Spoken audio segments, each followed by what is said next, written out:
So before I start the review, let me give you a little bit of background. As you could see, I use this bike mainly on trails with gravel and with some compact concrete. I do not do any type of mountain biking. Maybe once or twice. I put about 1,000 miles on this bike since I bought it, and I am 6'3" and weighed a little bit over 300 pounds. So for a person of my size, the 21.5-inch frame fits perfectly. Where it comes to paint, well, you know, I try to keep my bike scratch free. However, you know, I have a few scratches here and there, and it is difficult to find a match for this particular color. Okay, so going back to my size being 6'3", having a bike that's 21.5, I would think that the handlebars could be a little bit wider. The handlebars are just a little bit too narrow, so that's an upgrade that will be coming at some point in the future. You know, on the handlebars we have the grips. The grips are really comfortable. I like that they are a little bit wider so you can rest your palms when you are riding. Shifters are okay, even though they are kind of on the cheap side. They do their job. They shift quickly, and quite often the speed of how quickly you can shift depends truly on the derailleurs, not on the shifter, although good derailleurs should go with good shifters. So we are talking about derailleurs. As you could see in one of my previous videos, my real derailleur broke. I opened a claim with Trek. They denied warranty, and they are cheap. I actually upgraded my derailleurs to Derailleurs derailleurs that have capacity, if I'm not mistaken, up to 10 gears. So down the road I may upgrade my gears as well. Let's talk about brakes. The brakes are very good. You know, that's the reason why I picked Marlin 6, is because of the hydraulic brakes. However, over time I have some small problems with my rear brakes, and the problem truly is a little bit of vibration and a little bit of noise when I'm braking. And I haven't checked my brake pads. It's possible they are wearing off, but I also had some problems with my rear wheel, and I wonder if that could possibly warp my rotor. So I still have to look into it. That's an issue that started recently, and I'm thinking if that is related to the problem that I had with my rear wheel. One of my viewers posted a comment that he's having some problems with the spokes, and actually on my bike I started having the same type of issue. So the issue number one is that my spokes are getting loose when I'm riding the bike, and you can hear the noise pretty much just pong pong pong. The spoke or spokes working as you're riding, that's an indicator you have to tighten up your spokes.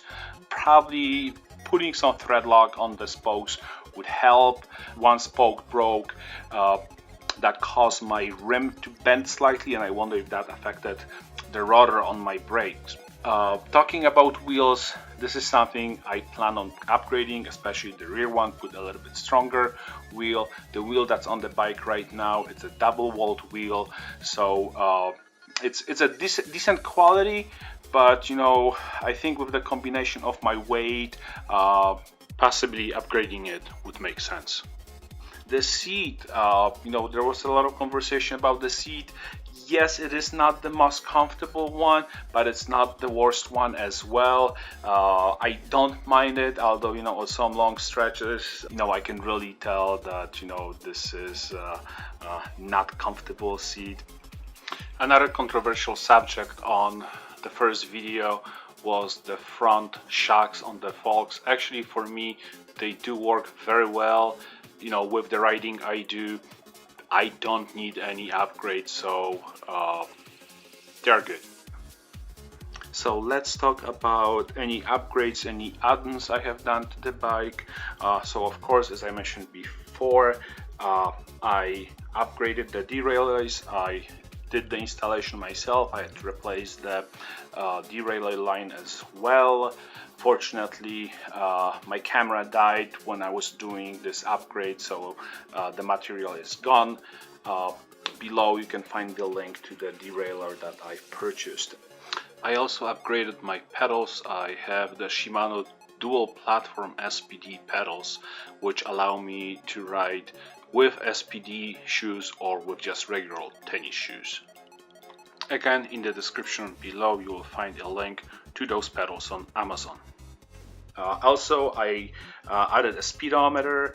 It works well, but I also added a mount for a cell phone, so probably now I don't really need it because I can get all the information of my cell phone when I'm riding the bike. Although if you want to buy one, links to both the phone holder as well as the speedometer is in the description below. Not to miss on my GoPro mount, just so I can record some videos when I'm riding. I hate wearing helmet.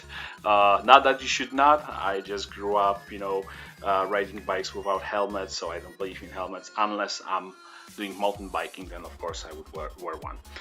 So I have the GoPro holder on my handlebars. What else?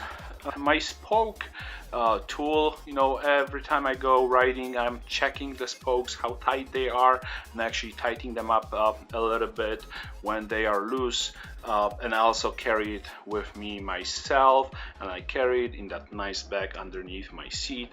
So links to both the tool as well as the really nifty bag that I can fit additional bottle of water in the description below. So the most important question, would I buy this bike again? Given the cost of the bike, probably yes. Of course, there are some upgrades necessary, but overall I think this bike is a great base, and as components fail over time, I plan on upgrading those components so that I will eventually build a decent bike.